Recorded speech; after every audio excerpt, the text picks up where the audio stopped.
Hi guys, it's Brianna, and today I'm just talking about an activity that you can use to facilitate conversation, build rapport, provide safe touch, and work with your kiddos on a way that's going to build self-esteem, build relationship between you and them. This is really simple.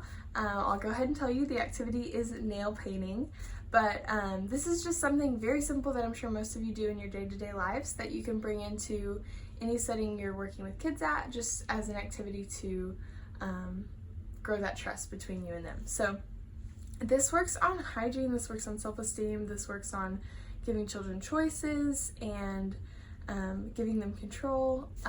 So a lot of really great things that we can do in a very simple activity. So I am wearing this glove that this is so sweet to me. This is I was working with a patient who was in isolation, and I was painting her nails. And then, usually I would ask the child then, okay, would you like to paint my nails? And I was wearing gloves, and she was kind of like, oh no, I can't. She was really bummed out.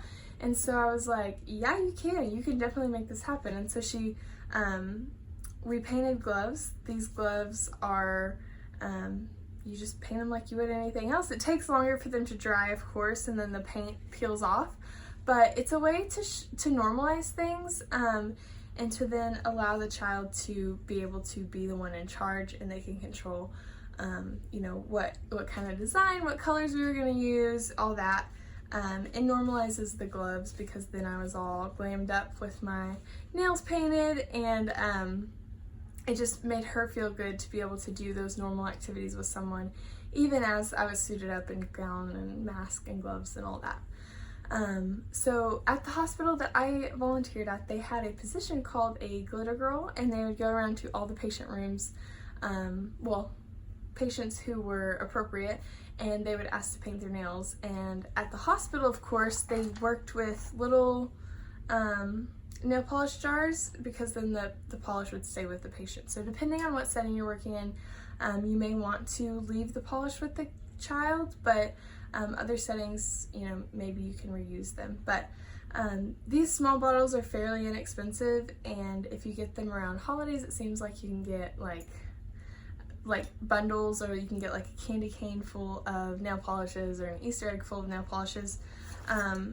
Just, like a color variety pack, and then if you allow the children to pick what color, or if they want to pick a couple colors, just know going into it that you have to establish what the boundaries are going to be, but as long as you have that conversation before beginning the activity, I think it would be really successful. One way that this activity can be used to provide other things than the trust and nurture and all that is you can talk about hygiene. So you can wash the children's hands, or have a little hand sanitizer with you. And then lotion, work on, moisturizing the child's hand, letting them know that that is a safe, comfortable touch, and it's a nurturing touch, and then allow them to, if they are comfortable, to give lotion back to you.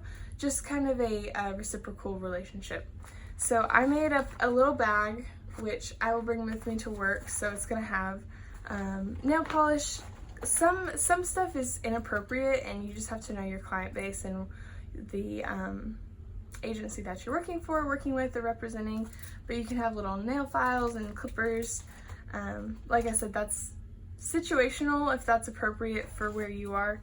But then I like to have a couple small bottles, different shades and glitter and shiny or matte, and just so that they have the freedom to choose whatever they feel like would best fit their need. And then you can find little nail art kits that are fairly inexpensive, and then these can be used multiple times. And I like to have those just to give children the opportunity to use something else.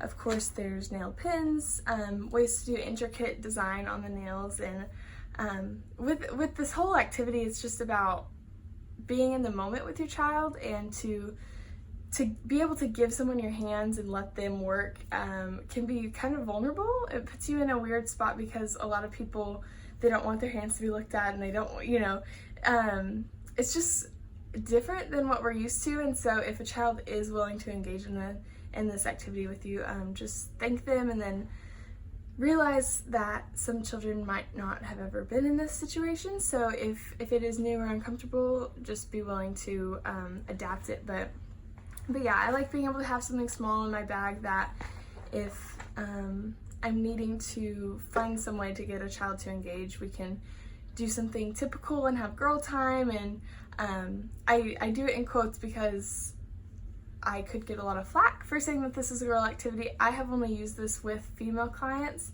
That doesn't mean that males aren't interested as well and that they aren't allowed to engage in this kind of activity.